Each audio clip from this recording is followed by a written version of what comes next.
नमस्कार गुड्डी किचन को आपनको स्वागत। आज आपणक पई शेयर करबा को नहीं आसी ब्रेड चॉप। आशा करुछि वीडियोटी भल लागिबो। भल लागिले लाइक करंतु, शेयर करंतु और चैनल रे नुआ थिले चैनल को सब्सक्राइब करंतु। चलंतु स्टार्ट करबा आजिरो रेसिपी। स्टफिंग पई मु सिजा आलू नेछि आउ ताकु चकटी देछि। आपण हळदी भी आलू रे पकई परिबे। सेथिरे वेजिस रे कट्टा पियाज, कैप्सिकम, कंचा लंका, धनिया पत्र नेछि।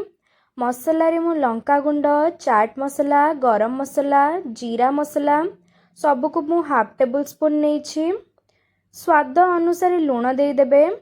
आपण जदि बेसी स्पाइसी खांतिनी देन अल्प लंका गुंड पकेइबे, काहेकि ना कंचा लंका आगरु नहीं देइछली।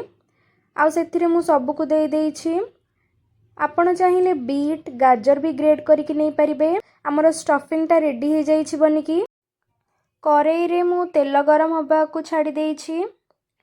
ब्रेड नहीं जाइछि। आलूर स्टफिंग को राउंड शेप दे दबा। देखंतु एई भली भाबरे करिवे। ब्रेड को पानी रे बुड़ेकी उठेकी हाथ रे चापी सब पानी बाहर करि दबा। तापरे ब्रेड रो मझी रे पूरो को दे दबा। आउ ब्रेड को एमती राउंड शेप करिबा। देखंतु एही भली भाबरे आपण करिवे। मु गोटे गोटे करी दउछि। देखंतु मैं चारटा बनै देछि ऑलरेडी, आपण को देखै दउछि। करेई रे गोटे गोटे करी ब्रेड चॉप को फ्राई करिबा पई छाड़ी दबा। गोटे साइड गोल्डन ब्राउन हेला पर्यंत फ्राई करिवे। आमरो गोटे साइड गोल्डन ब्राउन देखंतु एमती हेई जाइछि। एबे एहा को उल्टेई दबा। देखंतु एही भली भाबरे आपण करिवे, नहले सेटा कंचा थिबो। एबे एहा को बाहर करि दबा। देखंतु केते क्रिस्पी बनी छी हमर ब्रेड चॉप।